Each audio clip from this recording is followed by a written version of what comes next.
Well, good evening, everyone. I'm glad everyone's able to be here this evening. We're going to continue our study that we've been having this quarter. For those who are visiting, we have been studying about Satan and knowing your adversary and getting to know who he is, his history, and the different devices that he uses or can use on us as we walk on this earth. And so last week we talked about examples of failure and looking at examples of those who didn't quite respond the best way in times of temptation or trial. And this week is going to be examples of faith. So Chad, when we were figuring out who was going to teach what, as he mentioned last week, examples of failure and faith were still left on the table, and I'm like, I'm going to take that one. You take the failure. I'll take the faith. But I've enjoyed the study here. My hope tonight is we're going to look at two examples. We could look at a number of examples of faith and really just be here all night. And rather than looking at a lot of them very quickly, I'd rather like to dissect two and talk in more detail about them and hopefully pull from that some ideas and some things that we can use today, using them as examples to help us in our walk with God, and still use that in correlation with our theme. So I'm hoping that we're going to talk about some ways that we look at how Satan works, what he does when interacting with us in our lives, and to show the consistency there that it hasn't changed. And so we can look at these examples of faith during their times of trial to where we could use certain qualities, we can use certain characteristics and really just examples of how they reacted for us as well, to be able to imitate that. And hopefully by the end of the lesson, we'll see that'll hopefully all come together. And this only works if there's class participation. So hopefully we can get a lot of comments and feedback. If not, I usually would just defer to Stephanie, and she doesn't want that. I'll just make her answer every question. You ready? No, I don't think so. So last week, we talked about, to really set, again, the mindset here and what I want to discuss. Last week, when we talked about examples of failure, we really looked at a number of people, and it was really more so looking at specific moments in their life that we can remember when they failed. I look at that a little differently. Examples of failure to me is when we think of someone, or if I say a name, you thinking negatively.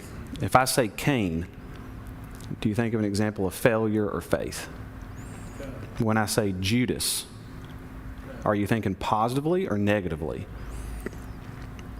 When I say Paul, do you think positive or negatively?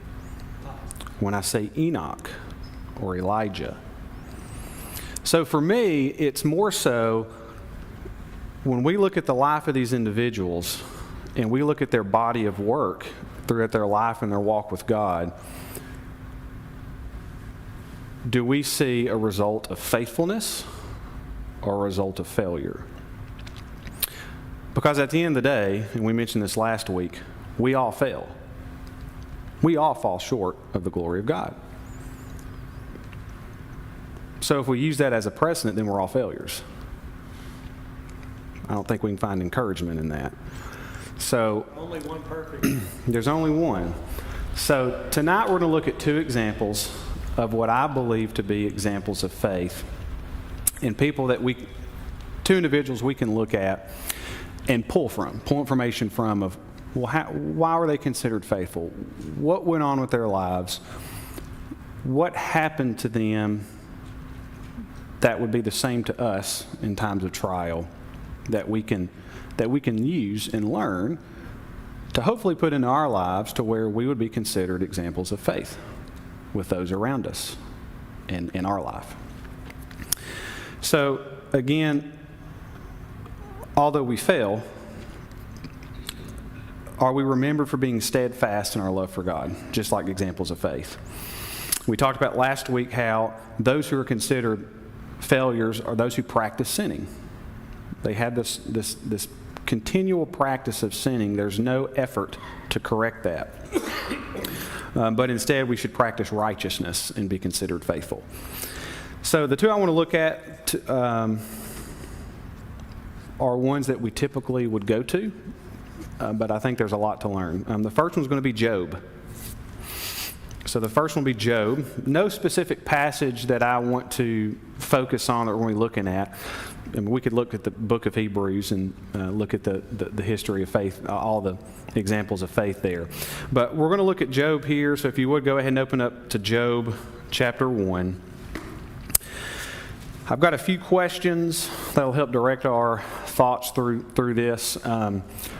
Job is a big one, and that's usually one that we can think of right away when thinking about someone who was faithful and yet someone who endured trials, and someone we can look to as an example of Satan and what that looks like and how he works in our lives, and how he responds to that. And so, again, we can learn so much from Job, but I'm going to ask a few questions to pull some things that I have seen in this study that maybe I haven't looked so much in the past about, and then hopefully correlate that with our second example. So when we look at Job, and just right away when we just kind of get an idea of who he is, going back to what is he known for being? What's that? When I say Job, what do you think of? What was Job known for? When we read about him right away, what was his reputation? Blameless and upright. Blameless and upright. What else? Blessed. Rich and blessed. One who feared God and turned away from evil. So he's a man that has a reputation, a good one for being blameless, upright, walked with God. But it says that he feared God and turned away from evil. Well, what does it mean to turn away from evil? What are your thoughts on that? Well, we all have choices to make when we're faced with any number of decisions. And there's always an evil side to any decision. And he turned away from that and he chose to be righteous. So he made a decision within himself not to do it by turning away. So good comment, and we can use that as knowing that if we read further into this and knowing the trials that he's about to endure, that he constantly does that. He turns away. We don't know much about him up to this point, just the fact that he was considered blameless, righteous, and turned away from evil. Any other thoughts? What was that? Paul?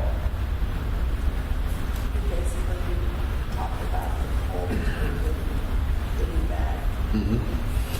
So Paul, we talked about this several weeks ago, if you remember, learning to say no to yourselves. It was brought up in Paul. Paul brings up the point that we have this internal struggle within us.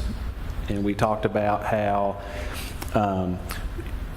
we need to be, as to be righteous, be worrying about the things of the Spirit and living by the Spirit, whereas we are enticed by the desires of the flesh. And that's an internal struggle and war within us. And so it appears that the result of turning away from evil is being led by the Spirit and being considered faithful. Job 28, verse 28, and he said to man, behold, the fear of the Lord, that is wisdom, and to turn away from evil is understanding. In the 34th Psalm, verses 14, turn away from evil and do good, seek peace and pursue it. So see, we hear that there's instruction for us that we should be turning away from evil and seeking that which is good. So right away we should understand that in order to be, looking at these examples of faith, looking at Job specifically, it's being able to have that mindset of turning away from evil and that discipline there. He set himself so apart from the other people of his generation that Satan even recognized that. Yep. That was a compliment from Satan. This man doesn't do any evil, but he blessed him so much. You're hitting my next question around the head, so that's perfect. So Satan even acknowledges that, yes, he is a good man, but Satan has his reasons for that, to try justifying that. So my next thought is what, so when we're looking at Job, and it's clearly stating here from the beginning that he is blameless, upright, we see that he feared God and turned away from evil. When we read a little bit further along, what do we know about the beginning of this story? What stands out to you about Job in particular and leading up to his trials? And then what does Satan account Job's faith to? Possessions is what Satan accounts. Okay. And he is wealthy. He is rich. Okay. So we see here that Satan believes that, well, he's only faithful because you have this hedge around him. And you provided him all these things. He's got this large family. He's got this wealth. He's considered a rich man. But take it away, surely he'll curse you.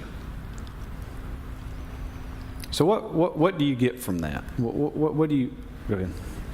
That Job's spiritual dedication was dependent on his physical wherewithal. Well off physically, his spiritual faith is strong. You take all those things away, Satan says, take his physical blessing away, and you'll see his spiritual faith will diminish. That was Satan's hypothesis. That's right. So he thought that the success was tied to his physical blessings. What also do you pull from that about Satan and the way that he thinks? That's the way he'll get you. Right. And it He can works. convince you that if you put your attention on obtaining physical blessings, your faith will be, you'll have so much more ability to be faithful with those physical blessings. Yeah. So the underlying thing I want you to think about is exactly what was just said. And when we look at this, Satan focuses on the physical. He focuses on the things of the world. And as we've spoken about last week, and if you remember a class about saying no to yourself, and even in different classes, this has been an underlying theme that Satan is focusing on those things that entice the flesh, that pull at us in this world and that are worldly. And we're going to keep hammering on that a little bit because I think that's a really important point. And so, how does Satan, thinking about that, how does Satan tempt Job, or how does he put Job through trials? What is based on those trials?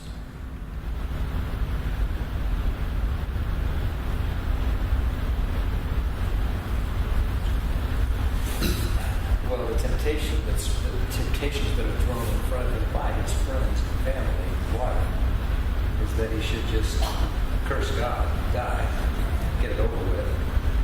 I think Satan's temptation is if you'll just admit that you don't need God's faith to succeed, you'll have all these things done. You can do this on your own. In other words, you can do this outside of God's help. Yeah. It's the same way that Satan tempted Jesus. You can have all the things that you came here to accomplish. I'll give them all to you. Just bow down and worship me. And I'll make that happen. Yeah. It's exactly what Satan's telling Job. Reject God, I'll give it all back. Yeah. So that's right. And the point I was hitting at was exactly that, and the fact that Satan is tempting him with the physical possessions and removing that in the temptation of, well, let's see how faithful you really are. If I remove those things that make you comfortable, if I remove those things that are nice to have, and that one of the things that you're known for, and that wealth and that prosperity. And we see him work that way. So what else do we see about Satan that can apply to us today? Does Satan stop after? So he's able to, one of the things that we know is that God allows Satan to go tempt Job. And God gives him certain parameters of what he's allowed to do and what allowed not to do. So when he goes and does the first time when he goes out to test Job and to try proving his point to God, how does Job respond? He passes the test. Passes the test. Does it end there? Satan wants more. He wants more. So, with us today, if we're faced with a trial that we respond well to, does that mean we're done? Trials don't end. They're going to happen. He's going to keep coming at us and keep coming at us harder. So that's something I think definitely to take note of, that is the fact that he doesn't just stop after one time. He's going to keep coming, and I almost feel like he sees that as a challenge when you actually don't do what he thinks you will, and you defeat him or defeat that particular one. So how does Job respond to the trials specifically? So we've kind of looked at how, we've looked at how he is considered faithful from what's written, how God considers him faithful, how Satan views him as being faithful, and Satan goes after these possessions thinking that's what's going to cause him to stumble. What is Job's attitude towards this? Well, I think it's a really good verse to read. If you look at chapter 1, verse 22, it says, "In all of this, Job did not sin by charging God with wrongdoing." So it says right there, he didn't blame God. He didn't say, God, why have you done this or any of that. But he didn't say any of that. And so he didn't sin, which is what Satan was expecting. That sin did not happen because of him blaming God. That's right. So that's his reaction. I'm sure Satan was taken aback by that as well. Yep. I was looking for the verse before that. 21. So what does it say in verse 21? Naked I came from the mother's womb, and naked I shall return. The Lord gave, and the Lord take away. Blessed be He. All right. So what does Job think about that? Where's his mindset? Does he care about his possessions? Does it feel like that bothered him at all? I'm sure it did, but he's like verse 28 and 28 said, it comes from understanding. He understood where it was coming from. Yeah. So that makes a big difference in focus. Yeah. So he gives the credit and acknowledges God. He acknowledges who he is and that everything he had was God's already. So that was the first trial. Again, Satan comes after him again. What is Job's response? 2 verse 10. Job 2 verse 10.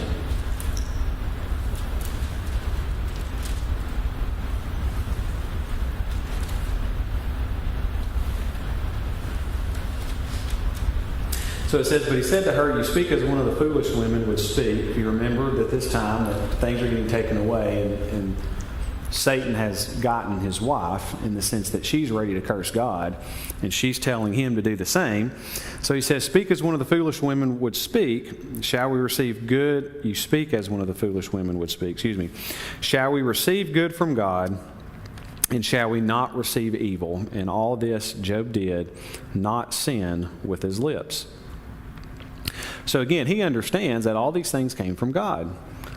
That God has the right to do whatever he wishes, whenever he wishes, with whatever he wants, with these possessions. That it's, again, he's giving credit to God, and he's not tying any investment up into those possessions and how he should feel or how he should serve God. But I do want to look at one thing in his response. Although he did not sin, was what Job said completely accurate?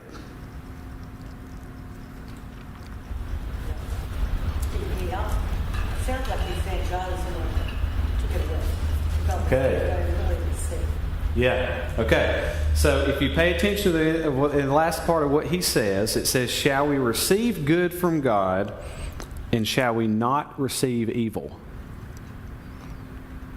So the mistake here is he is what? He's thinking that this trial, these bad things that happened to him, came from who? Do we think that sometimes? Does the world think that? We talk about that all the time. Things go on in our lives, something bad's happening. If there's death, Blame God. the blame typically goes to God. Or people say, well, why? How could there be a God and him allow this to happen?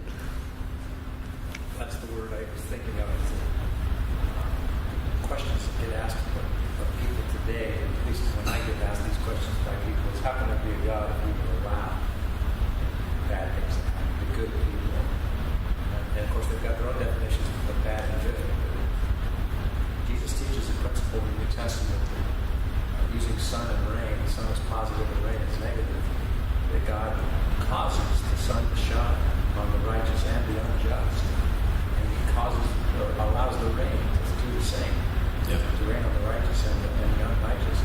It's the way that someone reacts or uses those things from God in this world that determines a person's faith. I think Job had the right idea. Given all these things from God, how can he not be grateful to God for the things he had, whether he had things or not? Yeah, and I think we see that in his attitude and how he responded. Was he did have that mindset. He did believe that. But he's thinking that no matter what happens, whether good or bad, the source is God. And I think that's the misconception. I kind of read that a little bit differently, because it says in verse, it says that we might accept good from God and then accept adversity. It doesn't say the adversity is from God. It says good is from God. Adversity, he doesn't say where it's from.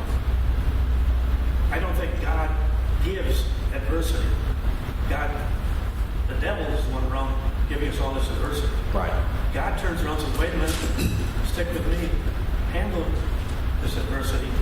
I will provide you with the good stuff.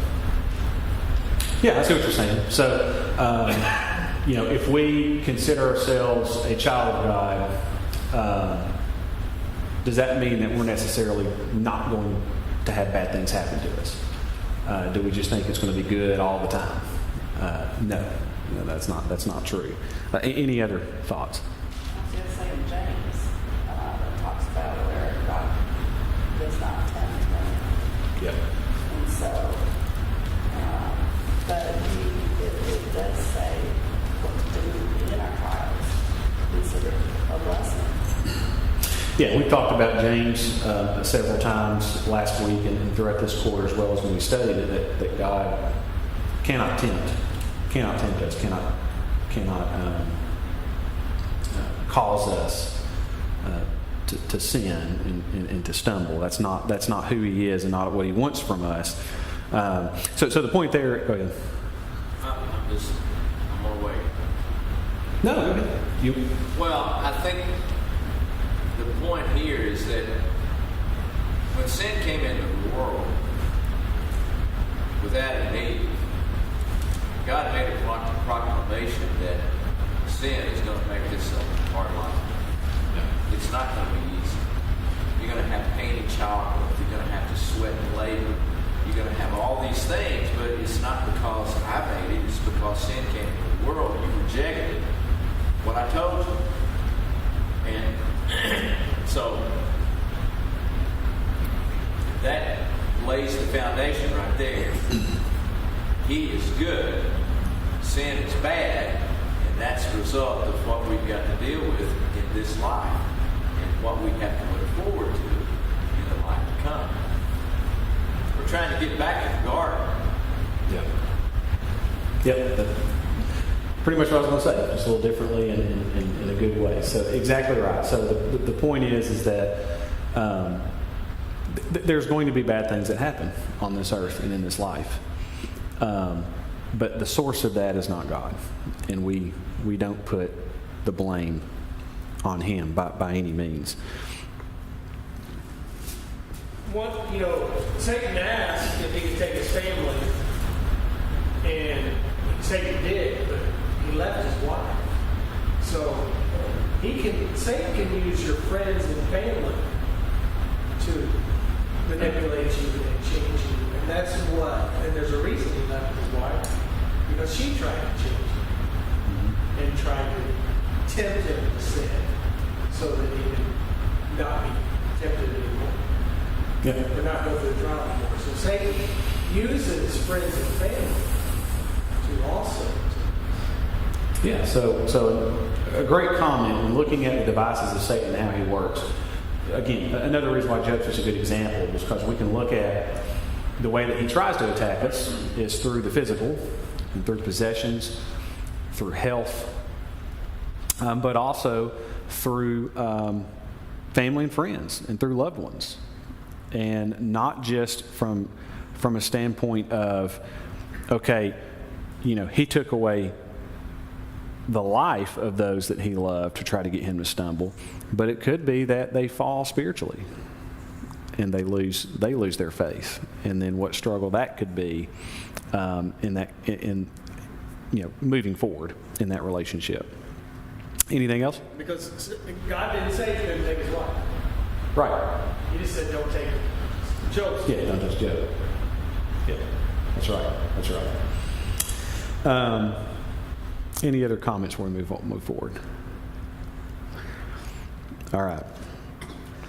So we as we continue moving on, we know that Job at the end of all of this, he's considered faithful. Job does stumble. He does question God. He challenges God in the judgment that that's being brought on himself. And so we know the fault of Job and then how that's handled. So when we look at the fact that he does stumble, but then at the end of this, he is considered more faithful. He's considered stronger in his faith.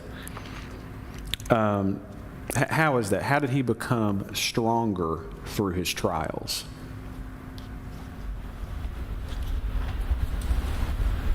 If you look at the 42nd chapter. Go ahead. At some point in the book, his faith is converted, to me anyway. His faith is converted to fully trusting God. It is easy to be grateful and potentially faithful on some level when things are going very well. When you don't understand why things are going the way they're going, which is like what I think Job really did when he questions God is, why this is happening to me? Don't we all sometimes ask that question? We know people who ask those questions. Why is this happening to me? God, I'm trying to please you. I'm doing the best I can, I think. So why is this happening to me? And God does not give him an answer to that question. He basically says, where were you when I created the earth? You just need to trust me. This is what's best. And the principle we must believe, in my heart is that God knows what we need more than we know what we need. Sometimes that discipline, that training to keep us on the path is not pleasant. But it gets us, when we truly trust God, it gets us in a place where we're even more confident in our faith. Every one of us probably has stories of things that we didn't understand that we went through at some point in our life, but we made it through. And when we got through and saw the wisdom after we were through the trial, we were even more confident that God is a wonderful God. For blessing me and putting me on this path, even though I had a difficult walk to get what I have today. So I just had to go through that. And there's an example in the Bible that shows us this is what we all probably go through. You just need to trust me. Be faithful. And I think that's a long-winded answer to say. I think what Job developed was trust by the end of the book. And that's what made it more faithful. And Right. Paul teaches us that principle in the book of Romans. It's also in other places that we talk about. But anyway, Job develops that confidence in his character by the trials that we go through. That's what Paul talks about in Romans chapter. Anything else? He says, I have heard you by hearing and ear, but now I see you. And I think sometimes we're that way. We might even say, I hear you, I can't see it. And I think until we see it, and to Chip's point, until we trust God and see our need to trust Him. We might hear it, but until we see it, it's not fully going to reach us.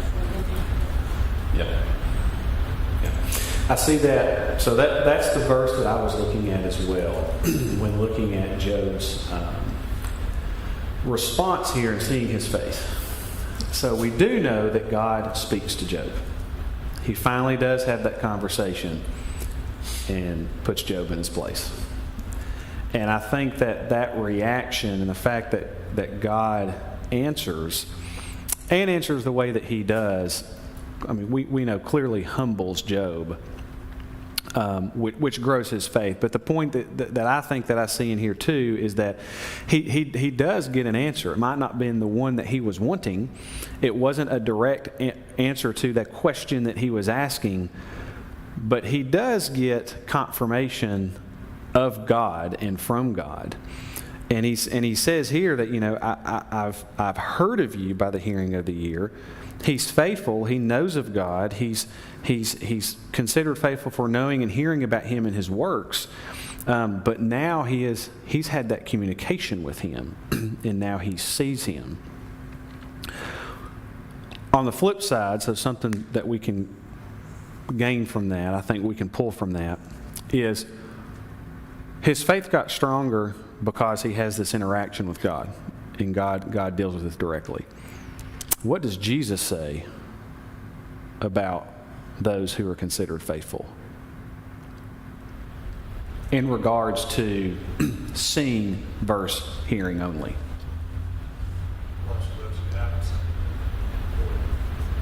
So if you remember Thomas, when Thomas doesn't believe that Christ has risen, not till he puts his hand in his side and into his hands is he going to believe.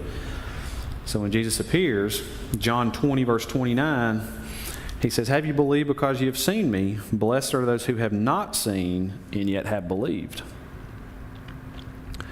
So I think for us to know that if our faith can be strengthened in God, in His Word, and by using Job as an example and looking to these examples of faith, we too can have stronger faith without having to have the necessarily interaction or the direct contact. That's an interesting example. Think of Thomas, and I hate that he's thought of off the cuff as doubting Thomas, because at one point he was ready to die for Jesus, and much like Peter was ready to go to prison and to death with and before Jesus. Yet he denied Jesus 3 times. And I think with Job, it's a similar contrast and warning for us that he feared God in the beginning. And I believe that. fear of God is a loaded phrase. And it goes beyond just reverence. He respected, honored God in the way that he lived, and he saw his wisdom from God. But yet, as we see with Thomas and with Peter and with Job over again, sometimes we don't realize how far we're going to have to go and how humble we're really going to have to be, because God is who he is. Yeah, good comment. Any other comments? I'm going to say nothing happens to us unless God okays it. That's right. So God didn't get off the hook for that. He's part of it. He allowed it. Yeah. So, And he also said he won't tempt us more than we can handle. all right, so there we go. So that's a great comment that I wanted to kind of... What I was going to say is, we see throughout through the Old Testament that God left certain things to test the people. Not to tempt them, but to test them, to see if they would be faithful to Him. Like the Canaanites were left with Israel. And there's other things where it actually says that God wanted to see and tested them.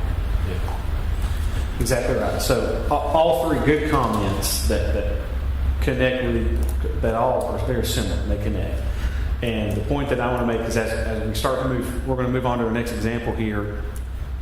But looking at Job as again, going kind of looking at it entirely, kind of pulling back and seeing some of the big picture things, is one, God allowed it to happen. So who's in control? God. But He can't allow us to be tempted beyond our control. So what does that say about God towards us? How should we view trials if we have that in mind? He wants us to succeed. He wants us to succeed. He wants us to be able to... But what is the possibility of that? It is possible. It's not impossible. God is not going to allow us to be tempted beyond our control. So God has faith in us that we are going to endure and we can make it through that trial. And that is how we also become stronger, is through the trial. We can't wish that we had no trials. We can't we're not going to be able to walk through this life as a child of God and not have trials, not have Satan after us. And the only way that we become more faithful and that we grow closer to God is by enduring those trials that He has put in front of us that we cannot, that we can overcome. That it's not impossible for us to overcome that. So I think that's the encouraging piece, is to know that even though Satan works all the time, and we are enduring these trials, and he's tempting us, and he's throwing all these devices at us, God is faithful, and we have God's faith with us to know that we can endure. And we see that with Job. Job continually, we see the perseverance, we see the endurance, we see the patience in Job, the long suffering that he endured, but his faith was there. It didn't waver. And we see how much better that worked out for Job in the end. So it leads me to my second, we're getting close to time, leads me to my second one here. Most of what I want to talk about tonight was our first example, which was Job, because I think it's very relatable and one that we can pull from. But the second one we've already mentioned when talking about some of the responses from Jesus. The second example I want to look at is Jesus. So when we look at examples of faith and all these people, we've already talked about, okay, we all sin, we all fall short. So by that measure, we're all failures. But we can look at these examples of faith like Job, someone who had some faults, who was not perfect during his trial that we can learn from. And then we look at Jesus, the one who was perfect. and that one person who we can look to for strength. But I think, again, there's some commonalities between the trials or the temptations that Jesus endured, as well as Job and us today, that we can pull from.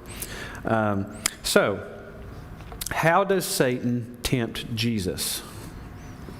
What is the nature of each temptation in Matthew chapter 4? So we're looking at Jesus now as this example of faith. We want to see how he reacts to temptations. How can we model ourselves after Jesus? How can we respond, have the same mentality, the same attitude, the same defense that Jesus has when dealing with temptation and trials? So the first temptation, what do you get from that temptation? What is it?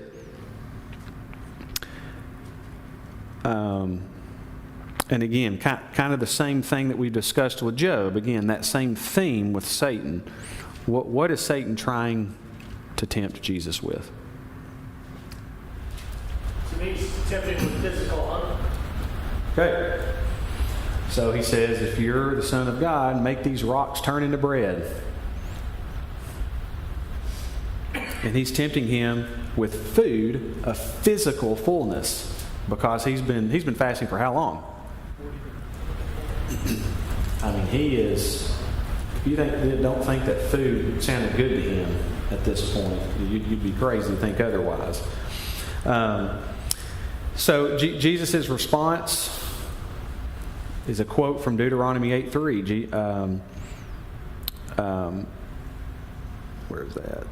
It says, "Man shall not live by bread alone, but by every word that comes from the mouth of God." So Satan is focusing on physical. What is Christ focused on? The spiritual.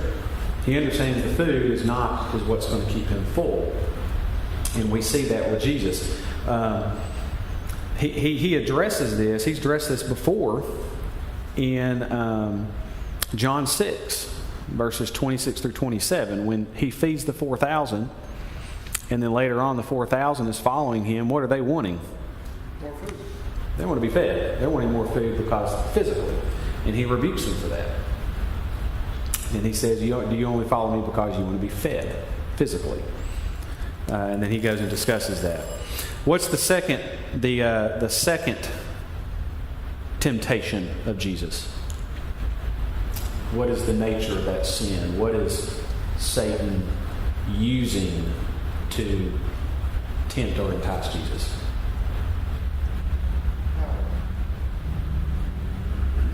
Power? How's that? I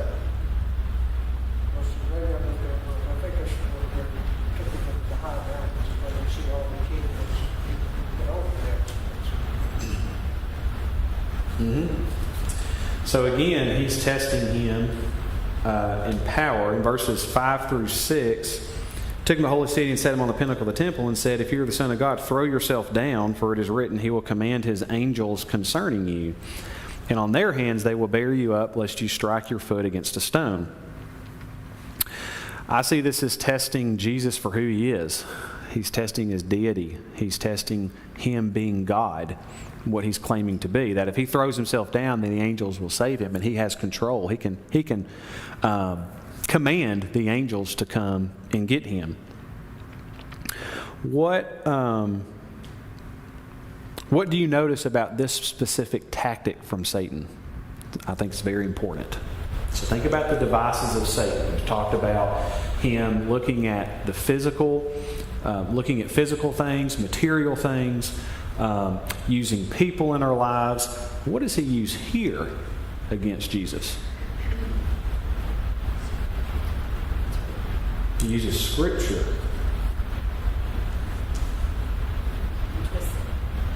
So, he's using the Word of God here and twisting. Where have we seen this from? How far back does this go with Satan? From the garden. From the beginning. Twisting God's words. So how scary is that to think that the most deceitful person and being in the world who knows the Word can use that against us? What is Jesus' defense or his response in defense to that? Uses the word. He uses the word. So, Jesus being the author of that, he's able to show him and use the word and has the authority, says that with authority when responding to Satan. So for us, when we see that in the world today, which is very prevalent, one of Satan's biggest arrows in his quiver is twisting the word. I mean, we see that with denominationalism and how we should worship God and how we should serve him and how that works. We have to know God's word and know it in and out and be meditating on it to be able to have a defense and respond when we have those same temptations. It's the same with us. And then what about the last one in Matthew 4? Time's up? All right. Well, time's up. I had a whole nother page of notes. All right, real quick. The examples of faith made mistakes, but it grew their faith in the Lord and made them better servants of his. They were counted faithful in the work of his kingdom through perseverance, humility, and the love of God. Their desire to serve God outweighed their desires to be a part of the world. The difference between the temptations of Jesus and of Job and the other examples we can think of is that the latter failed before they can ever succeed. We too have to fail and get through those trials to succeed. So therefore the hope is for all of us who are sinners, Romans 3:23, that through faith we can overcome. Thank you. Right at time.